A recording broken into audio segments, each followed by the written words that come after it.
Bismillahirrahmanirrahim.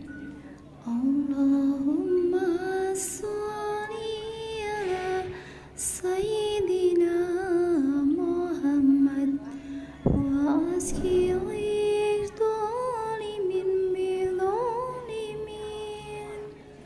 Allahumma sholli ala Sayyidina Muhammad wa aski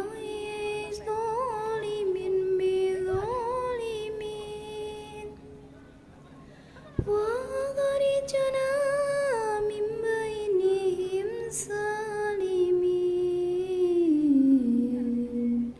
وعلى آله وصحبه أجمعين. Sallu ala Nabi Muhammad. Semoga dengan wasilah-wasilah sholawat kita selalu cinta sama sholawat. Kelak kita di hari yaumul akhir kita mendapat syafaat dari baginda besar Nabi Agung Nabi Muhammad Sallallahu Alaihi Wasallam. Amin amin ya rabbal alamin. Assalamualaikum warahmatullahi wabarakatuh. Welcome back to my channel. Sahabatku dimanapun sahabat berada, semoga sahabat selalu dalam keadaan sehat, selalu diberikan kelancaran rezeki, dipermudah urusan kita dunia maupun di akhirat kelak. Untuk sahabatku yang sekarang lagi sakit, saya doakan semoga sahabat segera diberikan kesembuhan.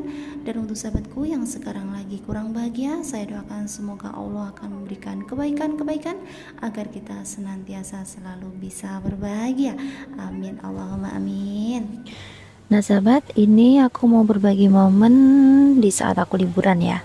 Ini liburan aku pada bulan April yang lalu sebenarnya, tapi nggak apa-apa ya. Ini untuk mengisi background saja. Nah di sini aku lagi jalan sama sahabat aku. Posisinya ini berada di Taiko Sing ya sahabat ya. Nah ini kami mau menuju ke McDonald ya. Kami terasa lapar, mau makan malam di McDonald saja. Jadi inilah kebiasaan orang Hongkong ya, setiap keluar dari MTR ya, dari kereta, kita mau mencapai tujuan itu harus jalan kaki sejauh mungkin ya. Jadi kita harus siap jalan kaki sampai tujuan kita mau kemana gitu sahabat ya. Pokoknya sahabat ikuti terus ya bagaimana keseruan aku di liburan kali ini ya. Nah selain ini aku mau berbagi sharing ya sahabat ya, mau berbagi sharing mengeluarkan unek-unek gitu ya. Ini adalah kata hati para TKI atau PMI ya, pekerja migran Indonesia. Jadi kami tuh ngerasa kecewa banget ya, seakan tuh kami sebagai PMI pekerja migran Indonesia, kita itu seakan dianaktirikan ya oleh negara kita sendiri gitu. Jadi negara itu jangan pingin enaknya saja ya, menikmati hasil devisa para PMI, tapi tidak punya empati sama pekerja migran itu sendiri gitu. Kami sebagai PMI benar-benar ngerasa dianaktirikan ya oleh bangsa sendiri. Kami cuma dimanfaatkan duit kita saja ya, karena kita sebagai sumber devisa negara. Kalian pernah dengar enggak sahabat? Pemerintah membatasi jumlah transferan uang ke Indonesia. Nggak pernah ya dengarnya ya. Misalnya nih, kalian para TKI, jangan kirim duit banyak-banyak dong ke Indonesia. Pernah nggak sih? Nggak kan ya. Tapi giliran ngirim barang, walaupun barang kita itu harganya nggak mahal-mahal, bahkan barang-barang kita itu ada yang dikasih sama majikan karena majikan sudah nggak pengen pakai dan itu masih layak pakai kan gitu. Tapi apa ya, aturannya itu seabrek-abrek yang dicanangkan ke kita gitu. Barang disita ya, harus bayar pajak, barang dirusak ya. Misalnya kirim panci, baju, celana pada hilang. Gila nggak sih? Logikanya ya, oknum itu loh ya, mau pakai barang nunggu hasil sitaan dari barang TKI. Dan yang fatalnya lagi, akhir-akhir ini barang-barang kita itu hancur dan tidak sampai ke rumah kita ya, seperti yang kita harapkan gitu. Terus jika kami sebagai TKI ya, jika terkena masalah, terus kita itu mengadu ke perwakilan pemerintah Indonesia, berharap ya kita dikasih keadilan. Tapi buktinya apa? Bukannya dibantu, dikasih solusi, malah kami mesti dimaki-maki ya, dimarah-marahin gitu. Malah justru terkadang ada yang membela majikan kami yang jelas-jelas sudah menzolimi kita kan gitu. Nyesek bukan? Nyesek banget gitu loh. Itulah nasib TKI ya, PMI, para pekerja migran Indonesia ya. Mereka itu lupa ya bahwa kami sebagai pekerja migran Indonesia itu kita itu punya predikat ya, kita punya gelar sebagai pahlawan devisa. Ya, mungkin mereka itu berpikir kalimat pahlawan devisa itu cuma sekedar kalimat saja biar nyenengin hati kita gitu paling ya. Jadi kami disebut pahlawan gitu. Mungkin mereka cuma berpikir seperti itu ya. Jadi tolong dong ya, pemerintah jangan zolim lah ke kita. Jadi kebijaksanaan pemerintah ya yang seharusnya mempermudah tapi ujungnya malah mempersulit. Jangan sampai negara ini mengeksploitasi kami ya, para PMI. Jangan sampai pemerintah selalu mencurigai kami ya sebagai PMI gitu. Yang seharusnya dicurigai itu justru mereka yang pergi ke luar negeri dengan menggunakan visa turis ya, bolak-balik ke luar negeri, belanja, shopping di sana, tapi barang-barang mereka selundupkan untuk menghindari pajak ya. Banyak kan kasus juga para pejabat negara dengan visa perjalanan dia tuh niatnya tuh dinas gitu ya, tapi kenyataannya sampai di luar negeri mereka malah justru belanja mobil mewah, sepeda bagus ya, terus pulangnya juga menggunakan pesawat milik negara pula, contohnya kayak Garuda Indonesia misal. Nah semua itu mereka lakukan untuk menghindari pajak. Nah jadi seharusnya yang mereka curigai kan orang-orang seperti itu gitu loh. Jadi stop ya mulai sekarang para aparat negara yang selalu mencurigai kami sebagai TKI ya.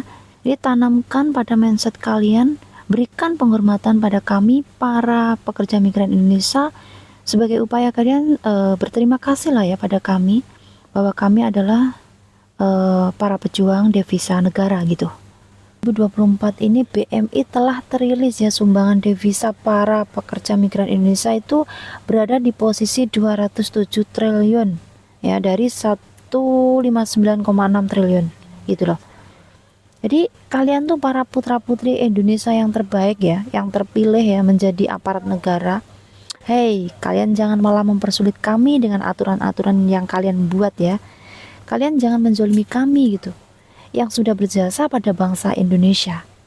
Kalian tentunya tahu dong, kami sebagai pekerja migran Indonesia itu berangkat ke luar negeri itu cari usaha sendiri loh. Kami mencari info sendiri ya, belajar bahasa sendiri, yang kita seperti bayi baru lahir belajar ngomong dari A sampai Z ya. Ini lidah seperti udah mau keriting tau nggak? Ya dengan kemampuan otak kami sendiri gitu. Modal kita juga pakai modal kita sendiri, susah sendiri ya, mengalami hal pahit, ya hal yang sangat menyakitkan misalnya kita mendapatkan majikan yang nggak baik, itu kami yang merasakan sendiri ya. Tapi ketika kita mendapatkan gaji kita sodorkan ke pemerintah sebagai cadangan devisa ya, yang jumlahnya itu udah ratusan triliun gitu. Jadi apa kalian kalau menzolimi kami kira-kira ndak kualat gitu loh. Dan kalau dipikir-pikir ya pemerintah itu ndak modal banget gitu sama kita. Justru kita yang setelah mengalami pahit getirnya perjuangan, setelah kita mendapatkan gaji, kita justru membantu negara. Dan yang lebih speechless lagi nih sahabat, kalau kita berpikir ya, mereka putra-putri Indonesia yang terpilih ya, yang terbaik, karena mereka punya lulusan dari planet Amazon apa dari mana itu. Mereka justru pura-pura buta ya, dan mempersulit kami sebagai pekerja migran Indonesia dengan aturan-aturan yang tidak jelas kayak gitu. Untuk kami yang bekerja di luar negeri dengan cara legal saja, kami ngerasa seperti dianaktirikan gitu. Sudah bisa dibayangkan ketika para sahabat-sahabat kita yang ilegal, jika mereka mengalami masalah-masalah ya, wassalam lah ya. Jadi untuk Bapak Beni ya, selaku Ketua BP2MI, berjuang mati-matian sungguh membela kami para PMI. Tapi yang di luaran sana malah tidak sejalan dengan pemikiran beliau. Kan kasihan gitu ya. untuk Bapak Beni. Semoga sehat selalu ya Bapak ya, selalu mendukung kami, mendengarkan jeritan kami gitu.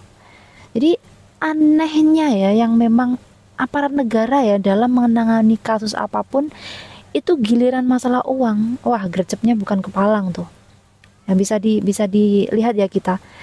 Oke, sekarang masalah pengiriman barang kemarin ya, yang kemarin lagi mencuat, yang lagi booming ya, rame diperbincangkan.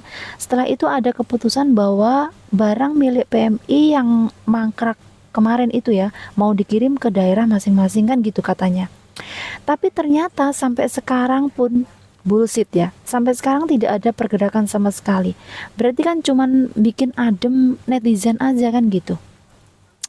Sudahlah, nggak tahulah aku mau harus ngomong apa. Jadi pernah dengar nggak sahabat, TKW ya yang masa dia masih bekerja di luar negeri, mereka mendapatkan julukan sebagai pahlawan devisa ya, membantu negara ya. Nah, setelah pulang ke Indonesia, mereka diperhatikan nggak oleh pemerintah? Terus mendapatkan pensiun nggak dari pemerintah? Impossible kan ya.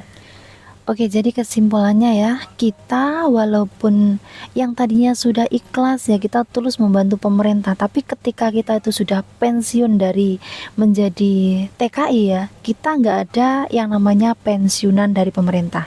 Makanya kita harus pintar-pintar dan pandai-pandai menyisihkan mulai dari sekarang untuk bekal kita di masa depan ketika kita sudah berhenti atau pensiun menjadi TKI. Nah, gitu ya sahabat ya. Jadi pintar-pintarlah kita manfaatkan waktu sebaik mungkin ya. Kita menyisihkan gaji kita untuk bekal ketika kita di hari tua. Oke, mungkin sharing kita cukup sampai di sini dulu. Semoga bermanfaat. Sekali lagi, dalam hidup, harta terbaik kita adalah sebuah kejujuran, senjata terkuat kita adalah sebuah kesabaran, aset terbesar kita adalah iman, dan alat tercanggih kita adalah sebuah doa. Semoga sharing kita bermanfaat. Sahabat bisa mengambil dari kesimpulan tersebut, sahabat juga bisa terhibur. Kita sambung lain waktu ya. Jika ada kata-kata saya yang salah, mohon dimaafkan ya sahabat, karena kesalahan adalah milik saya pribadi dan kebenaran hanyalah milik Allah Subhanahu wa taala. Untuk sahabatku yang baru menemukan channel aku, tolong doanya untuk kasih like, komen, share, subscribe, dan aktifkan tombol loncengnya agar sahabat semua bisa mengikuti video unggahan aku yang terbaru. Dan untuk sahabatku yang masih selalu setia dan selalu stay tune di channel aku, saya ucapkan beribu terima kasih. Karena berkat dukungan sahabat, saya semakin semangat untuk terus berkreasi. Kita berjumpa lain waktu. Akhirnya, wassalamualaikum warahmatullahi wabarakatuh. See you next time video. Bye-bye.